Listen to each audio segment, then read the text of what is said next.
No one seems to take vampires seriously, except for you. For all you know, you're the last vampire hunter and the only one who really believes in them.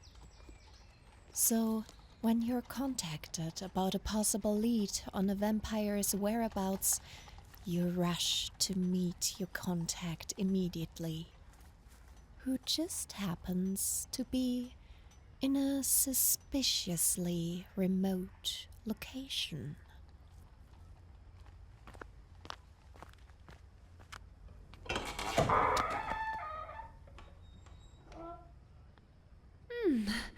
Thanks for coming. I'm pleased you could join me. Especially since it must have been such a long journey. I know it looks a bit empty around here, but this is actually busy for our local standards. In this rural little town. But I know you didn't come here just to talk about that, huh? You wanted the info on the lead I mentioned to you, right? About the vampire? Yeah. Well, now just to make sure again, you are serious, aren't you?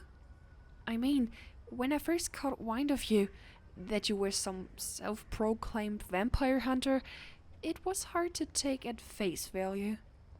Anyone would assume you're just some sort of role player, especially with how popular vampires are in media and whatnot. So, you'll have to overlook my skepticism. Fortunately for you, I know that vampires do exist. I've seen them.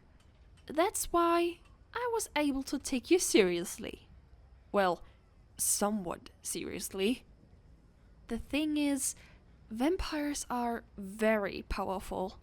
And however powerful you think they are, they're even more powerful than that. From lifting cars all over the head to running quickly enough to catch up motorcycles to shrugging off bullets. There's a lot they can do. And I'm not sure there's so much you can do against them. So, what is it you actually intend to do? What's your plan? How are you going to stop them? Because I don't really see much of a way you can face them. You have to try anyway. You're not a very good vampire hunter, are you? Seriously, what are you going to do? Say, for instance, I was a vampire. What would you do against me? How would you stop me? Do you have some sort of magic bullet? Some sort of holy water gun or something? Oh, you need to get something from your bag.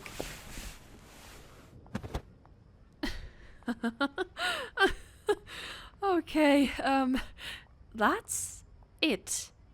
That little thing. A crossbow that shoots a wooden stake. I can't believe it. You barely even sharpened the stake. It's so dull. Saying you're not a very good vampire hunter was a bit of an understatement. Oh well, at least it's cute. There really is nothing you can do against me, then. What do I mean by that? Oh, now you're catching on. Normally, I just tease you and just give you a subtle hint, but I think that might actually go over your head, so I'll just say it plainly. Why do you think I invited you all the way here, out to the middle of nowhere? Sounds a lot like a trap, doesn't it? Like one a vampire would pull? I had assumed you were just coming along anyway, knowing it was a trap with some sort of ace up your sleeve, but it seems you actually were just that clueless. Now, if you haven't caught along yet, yes, I am a vampire. No, look at you freeze up. What happened to all that I have to try anyway? Talk earlier. You're so adorable. Oh, do you think I'm not going to do anything to you because we're in public and I'm unarmed? Oh, you poor thing. You really underestimate me. They're my thralls. Everyone in this town is my thrall, you see? Well, other than you. For now. We'll see how you behave. I wouldn't run if I were you, by the way. I could sprint to the end of the room before you even left your seat. In fact, I wouldn't even need to sit up to take you out. I could throw a coin with enough force to pierce your skull, and with enough precision to hit a bird in flight. So why don't we just have a little bit of a talk? It's been so long since I've had some good company to talk to. The thralls aren't very interesting. Nothing in this sleepy little hamlet is. Other than you. It just so happens that I've known about you for far longer than just before I contacted you. A vampire has to look out for their own safety, after all. I might be immortal, but you don't live for as long as I do without keeping tabs on all potential threats. And I suppose maybe you kind of count as a threat. Oh, well, okay. Not really. You've proven yourself to be toothless.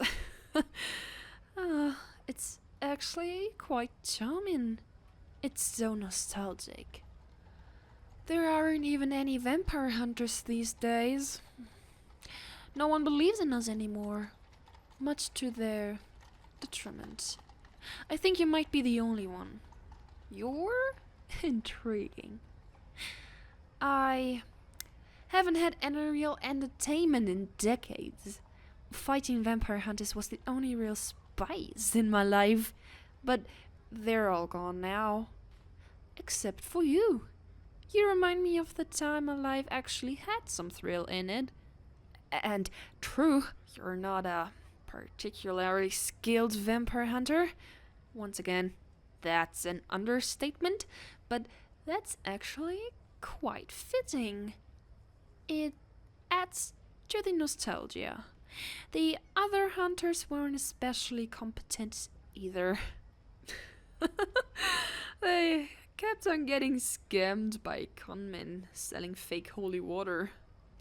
And it's because of that nostalgia that the highlight of my lonely nights was all about stalking you. Watching you go about on your day, scouring the internet inefficiently for leads and vampires, going to all the wrong websites, asking questions to all the wrong people. Absolutely adorable. Not that I was stalking you in a romantic way, yeah, can assure you. Just in a tactical sort of way, to keep an eye on you, to see what ways you might be able to threaten me. I promise. Really. That aside, I have taken interest in you. Bask in the honor. So, without further ado, you're mine now. Here, take my hand. We'll be going to my estate, and I'm sure even if it was next door, you'd get lost without me holding your hand.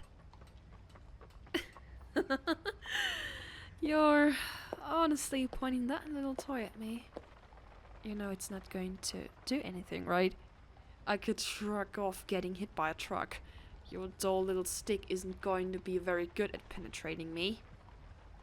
But tell you what, if you'd like, I can expose my chest. Give you a clear shot straight to my heart, so you can see just how fertile it really is. But seriously, your resistance is pointless.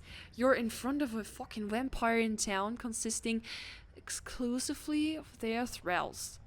You're done. Give up. Well, I do admire that a bit, but that you're willing to throw your life away facing me? Oh. What about the lives of your loved ones? Your friends and family? Ah, that's right. I've been watching you this entire time. I know everything about you. I know who you spend your time with, who you talk to, who you laugh with. Oh, and I really hate it when you talk a lot with others. So it wouldn't really be much of an issue for me if I removed them from the picture. And if you refused me, if you rejected my kind of generous offer to take you in, well, to be honest, it's a demand.